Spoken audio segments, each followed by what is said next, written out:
Assalomu alaykum aziz tomoshabinlar. Bugun men sizlarga juda muhim mavzuni tushuntirib beraman. Qariyalarga, pensionerlarga ehtiyojmand oilalarga berilishi aytilayotgan $1,5 million so'm atrofidagi yordam. To'lov yoki kompensatsiyani olish kerakmi? Kerak emasmi?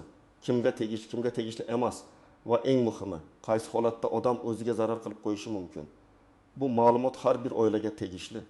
Chunki deyarli har birimizning uyimizda ota-onamiz, buvi-buvamiz, nafaqadagi qarindoshimiz bor. Men bugun shunchaki olavering yoki olmang demayman.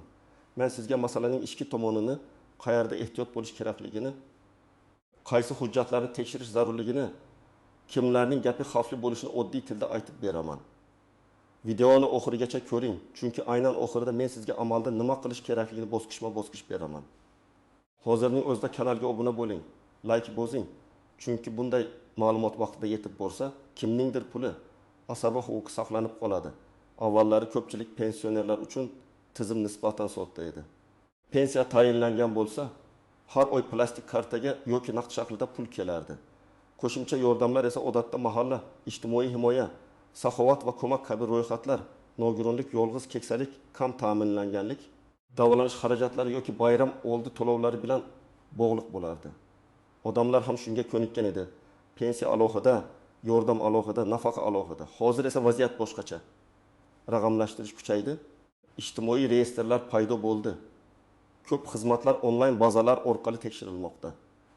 Shu bilan birga telefon orqali sizga 20 million tushadi. Qariyalarga qo'shimcha pul chiqdi. Ariza yozsangiz olasiz, kartangizni ayting. Pul tashlab beramiz degan gaplar ko'paydi. Ayrim holatda bu haqiqiy davlat yordami bo'lishi mumkin. Ayrim holatda esa mutlaq firibgarlik bo'lishi mumkin. Eng xavflisi shundaki, odamlar bepul pul degan gapni eshitganda shoshilib pasportini, karta raqamini, SMS kodini, hatto bank ilovasidagi ma'lumotini begona odamga berib yuboradi. Men ekspert sifatida bitta narsa aniq aytaman. Har qanday bir 5 million so'mlik yordam yoki qo'shimcha to'lov avtomatik ravishda hamma qariyalarga beriladigan narsa emas. Agar kimdir hamma pensionerga beriladi desa, birinchi savol berish kerak. Qaysi qaror asosida, qaysi tashkilot orqali, qaysi toifa uchun, qaysi muddatda, ariza kerakmi yoki avtomatikmi? Mana shu savollarga javob bo'lmasa, demak ehtiyot bo'lish shart. Bugungi kunda ijtimoiy yordamlar ko'proq manzilli bo'lib bormoqda. Ya'ni davlat yoki mas'ul tashkilotlar hamma pensionerga bir xil degan yondashuvdan ko'ra, kim ko'proq muhtoj, kimning daromadi kam, kim yolg'iz yashaydi, kim davolanishga muhtoj, kimning nogironligi bor, kim parvarishga muhtoj degan mezonlarga qaraydi. Shu sababli ikki qo'shni pensioner bir xil yoshda bo'lsa ham biri yordam olishi, ikkinchisi olmasligi mumkin. Bu adolatsizlikdek ko'rinishi mumkin, lekin tizimning mantig'i shunday. Yordam hamma uchun emas, muhtojlik darajasiga qarab beriladi. Masalan, 72 yoshli ota yolg'iz yashaydi. Farzandlari boshqa viloyatda, pensiyasi 900 ming so'm, kommunal to'lovlar bor, dori-darmon xarajati oyiga 300 ming so'm. Bunday odam ijtimoiy yordamga nomzod bo'lishi mumkin. Lekin 2 yoshli boshqa ota pensiya oladi. Qo'shimcha ijara daromadi bor, farzandlar birga yashaydi, uy-joyi yaxshi, bankda omonati bor. U ham qariya. Lekin yordam mezoni bo'yicha birinchi odam bilan bir xil hisoblanmasligi mumkin. Yana bir o'zgarish, ayrim to'lovlar pensiya emas, balki bir martalik moddiy yordam bo'lishi mumkin. Bu juda muhim farq. Pensiya har oy doimiy keladigan to'lov. Bir martalik yordam esa ma'lum sabab bilan bir marta beriladi. Davolanish, favqulodda holat, bayram, ijtimoiy qo'llab-quvvatlash, mahalla tavsiyasi yoki reyestr asosida. Shuning uchun 5 million oldim. Endi har oy keladi deb o'ylash xato bo'ladi. Agar hujjatda bir martalik deb yozilgan bo'lsa, u keyingi oy takrorlanmasligi mumkin. Birinchi navbatda yolg'iz yashaydigan qariyalar ehtiyot bo'lishi kerak. Chunki firibgarlar aynan shunday odamlarni nishonga oladi. Ular telefon qilib o'zini bank xodimi, mahalla vakili, ijtimoiy himoya xodimi yoki pensiya jamg'armasi xodimi deb tanishtirishi mumkin. Sizga 20 million ajratildi. Faqat kartangizni tekshirishimiz kerak deydi. Hurmatli tomoshabin, hech qachon SMS kodini aytmang. Hech qachon karta orqasidagi CVV kodini aytmang. Hech qachon telefoningizga kelgan tasdiqlash kodini boshqa odamga bermang. Davlat yordami olish uchun bank kartaning maxfiy kodi kerak bo'lmaydi. Ikkinchi toifa qarindoshlari nomidan ish yuritayotgan farzandlar. Ko'p hollarda farzand otamga yordam chiqarkan, onamga pul berisharkan deb ariza topshiradi. Bu yomon emas. lekin hujjatlar to'g'ri bo'lishi shart. Agar siz otangiz nomidan murojaat qilayotgan bo'lsangiz, otangizning roziligi, shaxsini tasdiqlovchi hujjat zarur bo'lsa ishonchnoma bo'lishi kerak. Aks holda keyin mening nomimdan kim ariza berdi? Pul qayerga tushdi degan mojaro chiqadi. Uchinchi toifa pensiyadan tashqari boshqa nafaqa yoki subsidiya olayotganlar. Masalan, kimdir nogironlik nafaqasi, parvarish puli, kommunal kompensatsiya yoki kam ta'minlangan oila sifatida yordam olayotgan bo'lishi mumkin. Yangi 1 million so'mlik yordam boshqa to'lovlarga ta'sir qiladimi, yo'qmi? Buni albatta aniqlash kerak. Odatda bir martalik yordam daromad sifatida hisoblanmasligi mumkin, lekin hamma holat bir xil emas. Shuning uchun mahalla yoki ijtimoiy himoya bo'limidan yozma yoki rasmiy izoh olish foydali. Agar sizning pensiyangiz har oy o'z vaqtida kelayotgan bo'lsa, sizga hech kim qo'ng'iroq qilmagan bo'lsa, siz hech qanday ariza bermagan bo'lsangiz va rasmiy tashkilotdan xabar bo'lmasa, shunchaki internetdagi videoga qarab vahima qilmang. Ko'p odam men olishim kerak ekan, lekin menga bermayapti deb o'ylab qoladi. Aslida u yordam faqat ayrim toifalarga tegishli bo'lishi mumkin. Agar siz moddiy jihatdan barqarorroq bo'lsangiz, farzandlaringiz yordam berayotgan bo'lsa, qo'shimcha daromadingiz bo'lsa, sizga bunday to'lov chiqmasligi tabiiy. Bu sizning huquqingiz buzildi degani emas, lekin shubhangiz bo'lsa, rasmiy ravishda so'rab ko'rish huquqingiz bor. Men doim aytaman, taxmin bilan janjal qilmang, hujjat bilan gapiring. Birinchi misol, Gulchehra opa olimnakasi yoshda, pensiyasi 1 million 7 ming so'm, turmush o'rtog'i vafot etgan. Yolg'iz yashaydi. Oyga doriga 2 ming, gaz svetga 1 ming, oziq ovqat kamida 6 ming ketadi. Qizi bor, lekin boshqa shaharda ijarada yashaydi. Gulchehra opa mahallaga murojaat qilsa, uning holati o'rganiladi. Kim bilan yashaydi? Daromadi qancha, uyi qanday, sog'lig'i qanday? Agar mezonlarga to'g'ri kelsa, unga bir martalik 1 million so'm yordam ajratilishi mumkin. Bu pulni olish kerakmi? Albatta, agar rasmiy tartibda berilayotgan bo'lsa, olish kerak. Chunki bu uning dori darmoni, oziq ovqati yoki kommunal xarajatiga yordam beradi. Ikkinchi misol, Karim aka 7000 yoshda, pensiyasi 2 million so'm, o'g'li bilan birga yashaydi. O'g'li ishlaydi, kelin ishlaydi, uyda 2 ta avtomobil bor. Karim aka ham qariyalarga pul berisharkan deb ariza bermoqchi.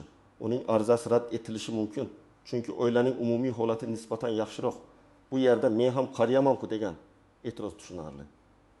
Lekin yordamning maqsadi yoshning o'zi emas, ehtiyoj darajasidir. Uchinchi misol, Sobir buva telefon qo'ng'irog'iga ishonib, karta ma'lumotlarini aytadi. Unga 1 million tushiramiz deyshadi. Lekin aksincha. Kartasidagi 800 ming so'm yechib olinadi. Keyin banka boradi. Ichki ishlar organiga ariza beradi. Lekin pulni qaytarish qiyin bo'ladi. Mana shuning uchun men bugun qattiq ogohlantiryapman. Yordam olish uchun hech kimga SMS kod kerak emas. Agar kod so'rasa, bu yordam emas, bu xavf belgisi. To'rtinchi misol, Malika opa onasining nomidan ariza topshiradi. Hamma hujjatlarni to'plagan, lekin onasining bank kartasi eskirgan. Muddati tugagan. Pul ajratilganda tushmaydi, keyin berilmadi deb o'ylashadi. Aslida muammo kartada bo'ladi. Shuning uchun ariza topshirishdan oldin karta faolmi? Pasport ma'lumoti yangimi? Telefon raqam pensioner nomidami yoki yo'qmi? Buni tekshirish kerak. Eng katta istisno shuki, ayrim yordamlar arizasiz berilishi mumkin. Ayrimlari esa faqat ariza bilan beriladi. Masalan, davlat bazasida sizning toifangiz aniq ko'rinib turgan bo'lsa, pul avtomatik tushishi mumkin. Lekin muhtojlikni mahalla o'rganish kerak bo'lgan holatda ariza talab qilinadi. Odamlar mana shu farqni bilmagani uchun adashadi. Qo'shnimga tushdi, menga tushmadi deydi. Qo'shningiz bazada boshqa toifada bo'lishi mumkin. Yana bir nozik masala, ro'yxatga olingan manzil. Pensioni aslida bir joyda yashaydi, lekin propiskasi boshqa joyda. Mahalla esa ro'yxatdagi manzilga qarab ishlaydi. Agar siz boshqa hududda yashayotgan bo'lsangiz, murojaat qayerga berilishini oldindan aniqlang. Aks holda bir mahalla bizning ro'yxatda yo'q, boshqasi u yerda propiskada deb sizni aylantirib qo'yishi mumkin. Keyingi muammo, hujjatdagi ism sharif xatolari. Pasportda bir xil, pensiya hujjatida boshqa yozilgan, bank kartada yana boshqacha bo'lishi mumkin. Bitta harf farqi ham to'lovning ushlanib qolishiga olib keladi. Ayniqsa eski pasportdan ID kartaga o'tgan, familiyasi o'zgargan, turmushga chiqqan yoki hujjatini yangilagan odamlarda bunday holatlar uchraydi. Yana bir istisno, qarzdorlik va bankdagi blokirovka masalasi. Ba'zi hollarda bank kartasida sud qarori, aliment, kredit, ijro hujjati yoki boshqa cheklov bo'lishi mumkin. ijtimoiy yordam tushganda uni yechib olishda muammo chiqishi ehtimoli bor. Shuning uchun agar kartangiz bloklangan bo'lsa, yordam tushadigan hisobni oldindan aniqlab oling. Bankka borib, ijtimoiy to'lovlar tushishi uchun hisobim faolmi deb so'rang. Birinchi yashirin xavf vositachilar. Men mahallada odam taniman, 200 ming bersangiz sizga ilk yil boy million chiqarib beraman deganlar bo'lishi mumkin. Bunday taklifdan uzoq yuring. Rasmiy yordam uchun pora berish ham noqonuniy, ham xavfli. Siz 200 mingni berasiz, yordam chiqmaydi, keyin isbotlay olmaysiz. Yordam chiqsa ham bu sizning huquqiy holatingizni yomonlashtirishi mumkin. Ikkinchi xavf soxta havolalar. Telegram yoki SMS orqali qariyalarga ilk bir boy million ro'yxatdan o'ting degan link keladi. U yerga pasport raqami, karta ma'lumoti, telefon raqami kiritiladi. Keyin firibgarlar shu ma'lumotdan foydalanadi. Rasmiy xizmatlarni faqat rasmiy saytlar, davlat xizmatlari markazi, mahalla ijtimoiy himoya bo'limi yoki bankning o'z ilovasi orqali tekshiring. Uchinchi xavf oilaviy kelishmovchilik. Pul qariyaning nomiga beriladi. Lekin uni farzandlar yechib olib, o'z ehtiyojiga ishlatib yuborishi mumkin. Men buni amaliyotda ko'p ko'rganman. Agar yordam pensionerga berilgan bo'lsa, u pul birinchi navbatda o'sha insonning ehtiyojiga sarflanishi kerak. Dori, oziq-ovqat, kiyim, uy ro'zg'or, kommunal to'lov. Farzandlar baribir biz qarayapmiz deb butun pulni olib qo'yish to'g'ri emas. Bu axloqan ham ayrim holatda huquqiy jihatdan muammo bo'lishi mumkin. 4-xavf noto'g'ri ariza. Ba'zi odamlar arizada daromadini yashiradi, birga yashaydigan odamlarni ko'rsatmaydi, mulkini aytmaydi. Keyin tekshiruvda ma'lumot chiqib qolsa, yordam rad etiladi yoki qaytarish talab qilinishi mumkin. Shuning uchun men doim rost ma'lumot berishni maslahat qilaman. Chunki elektron bazalar ko'p narsani ko'rsatadi. Ish haqi, pensiya, mulk, avtomobil, bank ma'lumotlari, ro'yxatdagi oila a'zolari. Endi eng muhim qismga o'tamiz. Siz nima qilishingiz kerak? Birinchi qadam, aniq manbani tekshiring. Sizga 50 million berilar ekan degan gapni kim aytdi? Qo'shnimi, Telegram kanalimi, bank xodimimi, mahalla raisimi, ijtimoiy himoya xodimimi? Agar manba norasmiy bo'lsa, darhol ishonmang. Avval mahallaga, tuman ijtimoiy himoya bo'limiga, pensiya jamg'armasi bo'limiga yoki davlat xizmatlari markaziga murojaat qiling. Ikkinchi qadam, pensionerning hujjatlarini tayyorlang. Odatda kerak bo'lishi mumkin bo'lgan hujjatlar: shaxsni tasdiqlovchi hujjat, pensiya guvohnomasi yoki pensiya olishni tasdiqlovchi ma'lumot, bank karta rekvizitlari, yashash joyi bo'yicha ma'lumot, agar nogironlik bo'lsa tegishli hujjat. Davolanish xarajatlari bo'lsa, shifokor ma'lumotnomasi yoki retseptlar, kommunal qarzdorlik bo'lsa kvitansiyalar. Har bir yordam turi uchun ro'yxat farq qiladi. Shuning uchun hammasiga bir xil hujjat deb o'ylamang. 3-qadam. Arizani to'g'ri yozing. Arizada menga pul kerak deb umumiy yozish yetarli emas. Holatni aniq ko'rsating: yosh, pensiya miqdori, kim bilan yashashi, sog'liq holati, asosiy xarajatlar, nima uchun yordam so'ralayotgani.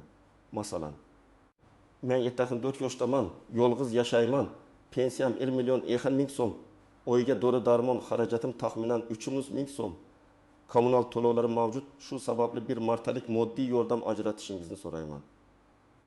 Mana shunda yozilsa, mas'ul xodim holatni yaxshiroq tushunadi. 4-qadam, arizani topshirganingizni tasdiqlovchi iz qoldiring. Og'zaki aytib ketish bilan cheklanib qolmang. Agar qog'oz ariza topshirsangiz, kirim raqami yoki qabul qilingan sana so'rang. Agar onlayn topshirsangiz, ariza raqamini saqlab qo'ying. Keyin tekshirish oson bo'ladi. 5-qadam, bank kartani tekshiring. Karta muddati tugamaganmi? Karta egasi pensionerning o'zimi? Karta bloklanmaganmi? SMS xabarnoma ulanganmi? Telefon raqam ishlayaptimi? Ba'zan yordam ajratiladi. Lekin karta muammosi sabab odam pulni ko'rmaydi. Keyin davlat bermadi deb o'ylaydi. Aslida texnik muammo bo'ladi. 6-qadam. Rad javobi bo'lsa, sababini so'rang. Sizga bermaydi degan og'zaki gap bilan to'xtamang. Nima sababdan berilmaydi? Daromad yuqorimi? Hujjat yetishmayaptimi? Ro'yxatga mos kelmaydimi? Manzil noto'g'rimi? Agar sababni bilsangiz, muammoni tuzatishingiz mumkin. Masalan, hujjat yetishmasa qo'shasiz. Manzil muammo bo'lsa aniqlashtirasiz. Lekin mezonga mos kelmasangiz, majburan olishga urinishning hojati yo'q. 7-qadam, firibgarlik belgilari bo'lsa, darhol to'xtang. Agar kimdir sizdan SMS kod so'rasa, karta parolini so'rasa, oldindan pul talab qilsa, hozir aytmasangiz yordam kuyadi deb shoshirsa, bu juda xavfli. Rasmiy xodim sizni qo'rqitib, shoshirib maxfiy kod so'ramaydi. Bunday holatda telefonni o'chiring, qarindoshlarga ayting, bankka qo'ng'iroq qiling. zarur bo'lsa huquq tartibot organlariga murojaat qiling. Endi asosiy savolga aniq javob beraman. Agar men 5 million so'm yoki shunga yaqin yordam sizga rasmiy tartibda, qonuniy asosda hujjatlar bilan mahalla yoki ijtimoiy himoya orqali bank kartangizga yoki belgilangan tartibda berilayotgan bo'lsa va siz haqiqatan ham mezonlarga mos bo'lsangiz olish kerak. Bu sizning huquqingiz. Bunday yordamdan uyalish kerak emas. Qariya inson umr bo'yi mehnat qilgan, farzand o'stirgan, jamiyatga hissa qo'shgan. Muhtoj paytda yordam so'rash uyat emas. Lekin agar bu pulni olish uchun yolg'on ma'lumot berish kerak bo'lsa, kimlargadir pul qisirish kerak bo'lsa, SMS kod aytish kerak bo'lsa, noma'lum linkka kirish kerak bo'lsa, kartangizni begona odamga berish kerak bo'lsa, unda olish kerak emas. Chunki bunday yordam sizga foydadan ko'ra zarar olib keladi. Agar sizga yordam tegishli yoki tegishli emasligini bilmasangiz, eng to'g'ri yo'l rasmiy tekshiruv. Mahallaga boring. Ijtimoiy himoya bo'limiga murojaat qiling. Pensiya jamg'armasidan pensiya holatini aniqlang. Davlat xizmatlari markazidan maslahat oling. Biror qarindoshingiz internetdan eshitgan gap bilan qaror qabul qilmang. Bugungi mavzuda eng muhim fikr shuki, qariyalarga beriladigan har qanday qo'shimcha yordamni ko'rona rad etish ham noto'g'ri. Ko'rona ishonib olishga urinish ham noto'g'ri. To'g'ri yo'l bitta, rasmiy manba, to'g'ri hujjat, halol ma'lumot, xavfsiz bank amaliyoti. Kimga tegishli bo'lsa olsin, kimga tegishli bo'lmasa soxta yo'l bilan urinmasin. Kimdir SMS kod so'rasa darhol to'xtasin. Men sizdan iltimos qilaman, uyingizdagi ota-onangizga, bu buvangizga shu narsani tushuntiring. Hech kimga kod aytmang, kartani bermang, begona linkka kirmang. Yordam bo'lsa avval biz bilan maslahat qiling deb qo'ying. Chunki firibgarlar aynan ishonuvchan yolg'iz. Hujjatlardan uncha xabari bo'lmagan qariyalarni ovlaydi. Agar sizning mahallangizda shunday 20 million so'mlik yordam, bir martalik to'lov yoki pensionerlarga qo'shimcha ko'mak bo'yicha holat bo'lgan bo'lsa, izohlarda yozing. Qaysi hudud, kimlarga berildi, qanday hujjat so'raldi, qancha vaqt ichida hal bo'ldi.